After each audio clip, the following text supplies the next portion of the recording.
Moi j'attache énormément d'importance aux fêtes de fin d'année, fêtes de Noël, c'est familial, c'est important que les gens se retrouvent. Dans notre ville, dans notre centre-ville, de l'avenue de la République, Saint-Pierre, boulevard de Courtais, tout ça, ça doit correspondre à un grand ensemble dédié au commerce et à la fête. Donc partout, il y aura un certain nombre d'ateliers de maquillage, effectivement des artistes qui vont se produire, et puis des manèges. Retour des manèges, vraiment dans la ville. C'est Max Dormois, ça. Alors place Jean Dormois, il y a des manèges, c'est devant l'église Saint-Paul. Place Piquant, il y a des manèges. Avenue Marx Dormois, il y a un manège. Et effectivement, une grande roue au pied du vieux château, et avec aussi des illuminations du vieux château. Vous allez découvrir ça entre le 1er et le 8 décembre. Le 8 décembre, ça sera l'inauguration du marché Noël. Là aussi, on fait un petit peu différent d'habitude. Pas de célébrité, de la télé ou de la chanson, mais plutôt un spectacle qui s'adresse aux familles. Donc c'est un spectacle sur la patinoire avec des professionnels qui vont faire un spectacle de danse sur glace. Voilà. Alors j'avais eu des échos que beaucoup de Montluçonnais souhaitaient que le marché de Noël revienne place Piquant. Nous on travaille, on souhaiterait travailler peut-être l'année prochaine sur un déplacement avenue Marx Dormois. Voilà. Donc on étudie effectivement cette solution, sachant qu'il va falloir installer un certain nombre de techniques, l'électricité, faire venir l'électricité notamment, pour pouvoir exposer. Et c'est Festiferme en fait qui nous a fait penser que l'avenue de Max Dormois serait un site plutôt agréable, parce qu'on aurait un village de Noël tout en long, direction la gare, au milieu des arbres, donc le site est quand même un peu majestueux, avec des lumières qu'on pourrait installer dans les arbres, et là ça ferait un beau village de Noël. La magie de Noël. La magie de Noël, je pense. Donc ça, on y travaille pour l'année prochaine.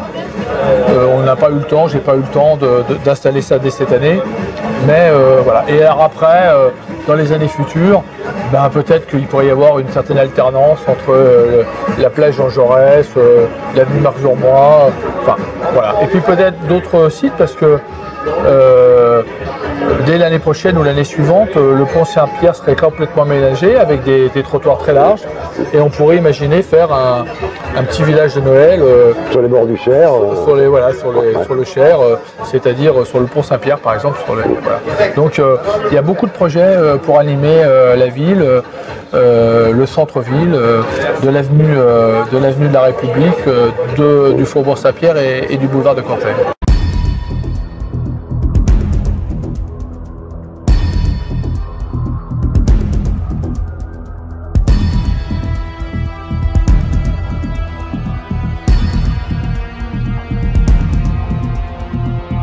La ville de Montluçon organise sa traditionnelle corrida de Noël, un rendez-vous incontournable des fêtes de fin d'année.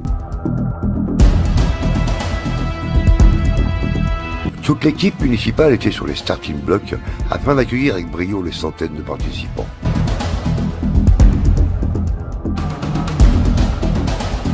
L'Ordre de Malte va assurer les secours pendant toute la corrida sur les 4 courses.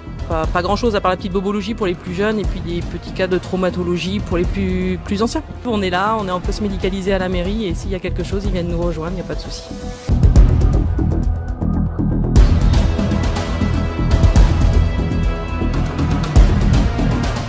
Un événement festif, très convivial, très familial, qui tient à cœur à tous les Montluçonnais. C'est pour ça qu'il y a foule, beaucoup d'enfants, des plus jeunes aux jeunes, aux plus âgés.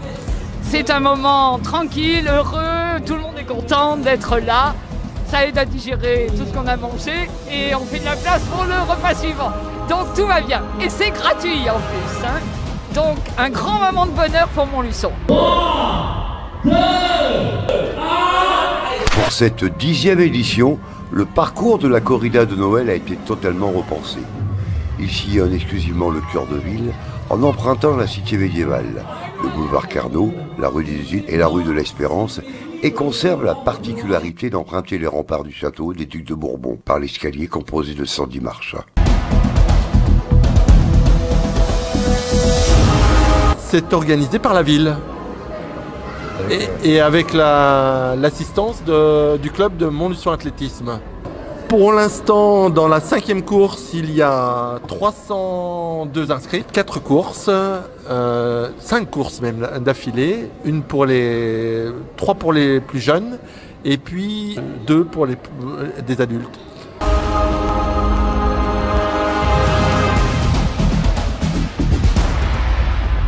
C'est notre 10e corrida. C'est une corrida qui est gratuite, c'est à signaler, où tous les participants ont des lots.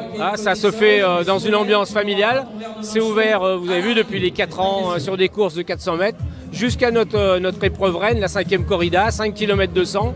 Cette année, elle est un peu plus dure parce qu'on a 2 fois les escaliers du Vieux-Château, la rue de l'Espérance. Et puis c'est surtout la fête entre Noël et le 1er de l'an. Ça permet un peu à tout le monde en famille de courir. Sur la première course, on a déjà plus de 60 tout petits. Donc je pense qu'on va passer une belle fin d'après-midi. Puis pourvu qu'il ne pleuve pas, mais ça va se passer dans la fête et dans la bonne humeur. La corrida s'adresse à tous, sportifs ou non sportifs, petits et grands, déguisés ou non. Le parcours est tracé au cœur de ville dans la cité médiévale. Les plus grands feront 2 boucles, soit 5200 mètres. Le départ et l'arrivée s'effectueront sur la place Georges Jaurès. Par cette ambiance très sportive, la 10e corrida a donné le top 1 des festivités de Noël.